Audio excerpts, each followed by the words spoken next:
আমি জানি না রোগ জড়ো করুক আর যাই করুক, আমি আপনাদের কাছে অনুরোধ করি এমন কিছু করবেন না যে আপনাদের জীবন বিপন্ন হয়।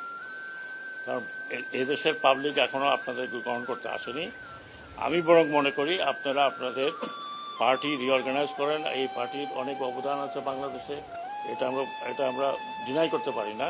পার্টিকে রিঅর্গানাইজ করেন, পলিটিক্যাল পার্টির মতো যেভাবে থাকে, ইলেকশন আসলে ইলেকশন কন্টেস্ট করবেন, জনগণ ভোট দিলে ভোটে যাবেন। এই এই এই এই এই কি বলে এই স্বপ্নটা যদি আপনারা দেখেন, তাহলে কি করবেন আপনারা এই দেশকে আরেকজনের হাতে তুলে দেবেন। তাহলে কি আপনারা বা আপনাদের পূর্বপুরুষরা, আমাদের পূর্বপুরুষরা, আমরা এখানে অত সিনিয়র কেউ নেই। আমরা যে মুক্তিযুদ্ধ করলাম, মারা গেল 30 লক্ষ লোক মারা গেল, সেই 30 লক্ষ লোকের উপরে দাঁড়ায় আপনি দেশকে আরেকজনের হাতে তুলে দেবেন। আমি খালি অনুরোধ করি আর যা করেন এটা করবেন না। এবং আর কিছু বলতে চাই না, এদেশের লোক এত তাড়াতাড়ি ভুলে নাই। সময় দেন, হয়তো ভুলে যাবে, কিন্তু এত তাড়াতাড়ি ভুলে নাই।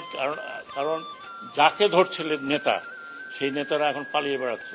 যাকে ধরছে সেই নেতাকে আমরা বাঁচাতে পারছি না।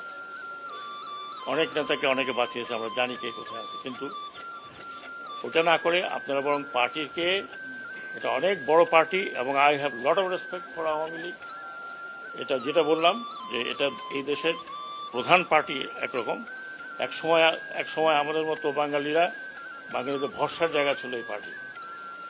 বাংলাদেশের 52 আন্দোলন, 69 গণ আন্দোলন, স্বাধীনতা, এটা পার্সোনাল কোনো কারণে নষ্ট করবেন না।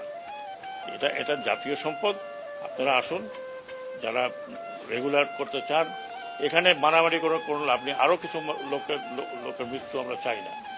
অলরেডি 400 থেকে 500, তারও বেশি মারা গেছে উভয় পক্ষে। পুলিশের এই অবস্থা হয়েছে, আনসারের এই অবস্থা হয়েছে। আর আমরা যদি উস্কানি দিতাম তাহলে আপনারা টিকতে পারতেন না আর্মি ফায়ারে। আমরা আর্মিকে মানা করেছি যে ডোন্ট ওপেন ফায়ার। কারণ কাকে মারবেন আপনি? আপনারা এই পুলিশকে দিয়ে কাকে মারিয়েছেন?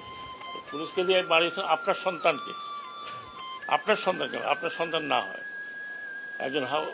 একজন পুলিশের যে সদস্য কি বললেন যে স্যার কটা গুলি লাগে একটা ছেলেকে, তার ছেলের লাশ।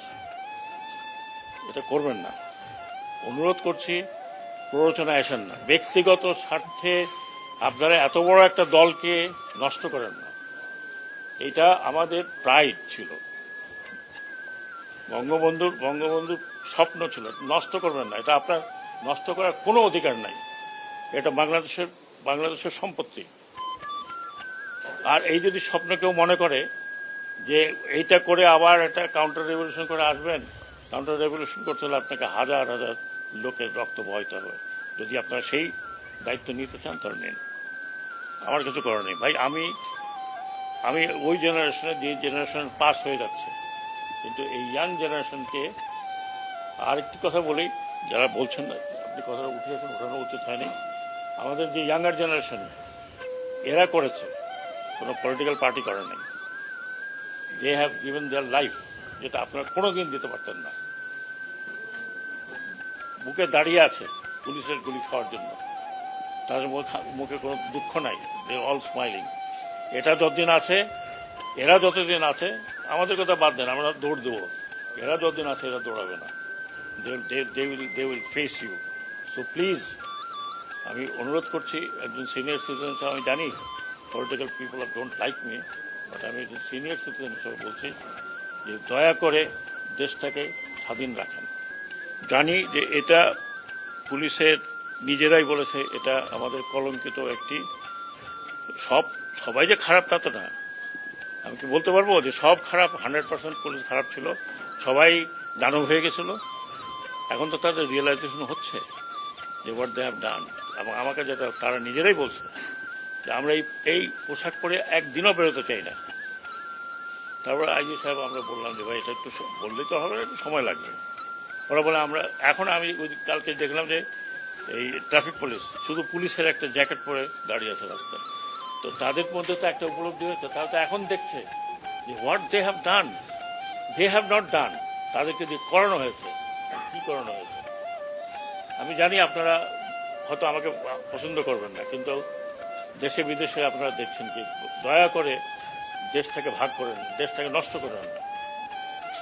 অনেক কষ্ট করে স্বাধীনতা হয়েছে, স্বাধীনতা ধরে রাখতে খুব ডিফিকাল্ট। আশেপাশে আমি নাম বলতে চাই না, আশেপাশে দেখেন কি অবস্থা। না সেটা আমরা পরে। হ্যাঁ, আরে ভাই, একজনকে বললো আপনি দোষী, আমি কি ধাপায় আপনার গলা ধরতে পারবো? ইনকোয়ারি লাগবে না?